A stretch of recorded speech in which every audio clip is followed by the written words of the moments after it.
চোরাই গাড়ি যন্ত্রাংশের বাজারের অপবাদ নিয়ে বছরে 10,000 কোটি টাকার ব্যবসা হয় দোলাইখালের টং দোকানগুলোতে। পুরান ঢাকার হৃদয়ে অবস্থিত দোলাইখাল বাংলাদেশের শিল্প ঐতিহ্যের এক অনন্য চ্যাপ্টার। এক সময়ের ছোট ওয়ার্কশপ থেকে শুরু করে এখন এটি রিকন্ডিশন মোটর যন্ত্রাংশের জন্য এক প্রধান কেন্দ্রে পরিণত হয়েছে। আমরা আজকের ভিডিওতে জানবো দোলাইখালের ইতিহাস, কি সব ধরনের যন্ত্রাংশ দোলাইখালে পাওয়া যায়, অর্থনীতিতে দোলাইখালের অবদান, দোলাইখাল নিয়ে জনমানুষের সমালোচনা। সম্রাট জাহাঙ্গীরের শাসনামলে 1608 খ্রিস্টাব্দে ইসলাম খান চিশতিকে রাজমহলের সুবেদার নিযুক্ত করেন। তিনি 1610 খ্রিস্টাব্দে বাংলার ভৌগোলিক অবস্থানের কৌশলগত বাণিজ্যিক দিক বিবেচনা করে রাজধানীর রাজমহল থেকে সরিয়ে ঢাকায় হস্তান্তর করেন। তৎকালীন ঢাকার প্রধান জনপদ ও নগর রক্ষা পরীক্ষা ছিল এই দোলাইখাল। নলিনীকান্ত ভট্টশালের মতে নগর রক্ষা পরীক্ষা নির্মাণ ও জলপথ হিসাবে ব্যবহারের জন্য ঢাকার প্রথম সুবেদার ইসলাম খান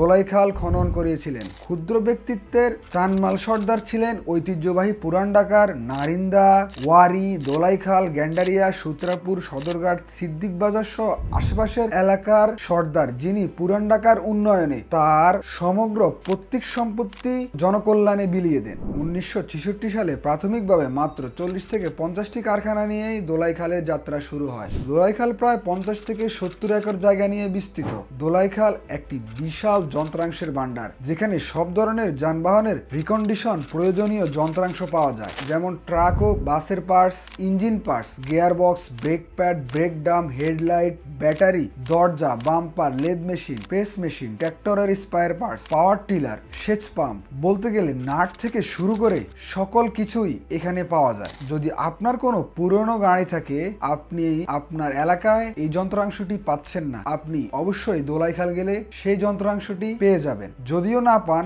এখানকার দক্ষ ইঞ্জিনিয়াররা তা আপনাকে হুবাহু বানিয়ে দিতে পারবে স্বল্প মূল্যে। এসএমই ফাউন্ডেশনের তথ্য মতে বছরে দোলাইখালে টং মার্কেট থেকে 8 থেকে 10,000 কোটি টাকার লেনদেন হয় এবং দেশের জিডিপিতে প্রায় এই খাত থেকে 3% অবদান রাখে। প্রায় 50,000 লোক সরাসরি এবং পরোক্ষভাবে এই সেক্টরে জড়িত। নবাবপুর রোড থেকে নারিন্দা রোড পর্যন্ত এখানে ছোট থেকে বড় প্রায় 5,000 দোকান ও ওয়ার্কশপ গড়ে উঠেছে।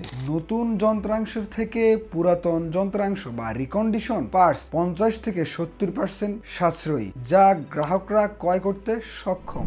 দোলাইখালে উৎপাদিত কিছু যন্ত্রাংশের বিদেশেও রপ্তানি হয়। ইউরোপীয় ইউনিয়ন, যুক্তরাষ্ট্র সহ বিভিন্ন দেশের বৈদ্যুতিক ও স্টেইনলেস স্টিলের পণ্য রপ্তানির মাধ্যমে দেশের বৈদেশিক মুদ্রা আয় বাড়ানো সম্ভব। অনেকেই অভিযোগ করেন যে দোলাইখালে চোরাই যন্ত্রাংশ বেচা কিনা হয়, চুরি হওয়া গাড়ি বা গাড়ির অংশগুলো এখানে বিক্রি করা হয় বলে ধারণা করা হয়। কিছু অসাধু ব্যবসায়ী নিম্নমানের পণ্যকে বিদেশি ব্র্যান্ড হিসেবে বিক্রি করে প্রতারণা করে। চুরি, প্রতারণা এবং দালালের অত্যাচার নিয়েও অভিযোগ রয়েছে দোলাইখাল নিয়ে। এখানে কাজ করা শ্রমিকদের বেশিরভাগই স্বল্প শিক্ষিত এবং কম মজুরিতে দীর্ঘ সময় কাজ করেন। শিশু শ্রমের উপস্থিতি নিয়ে নানান সমালোচনা রয়েছে এই দোলাইখালে। অনেক শিশুকে নামমাত্র পারিশ্রমিক দিয়ে কষ্টকর কাজ করতে হয় এখানে এবং মেন রাস্তার পাশে হওয়াতে যানজটের সমস্যাও ব্যাপক।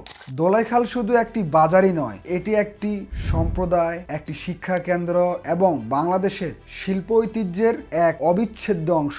এখানকার প্রতিটি কর্মশালা থেকে যেসব রিকন্ডিশন যন্ত্রাংশ বের হয়, সেগুলো না কেবল যানবাহনকে চালু রাখে, বরং এটি পুরো সমাজকেও চালিত করে। দোলাইখালের এই বিশাল সম্ভাবনা এবং ঐতিহ্য ভবিষ্যৎ প্রজন্মের জন্য এক অমূল্য সম্পদ। দোলাইখাল নিয়ে আপনার মতামত জানান, কমেন্টে শেয়ার করুন। ভালো থাকুন, সুস্থ থাকুন। আল্লাহ হাফেজ।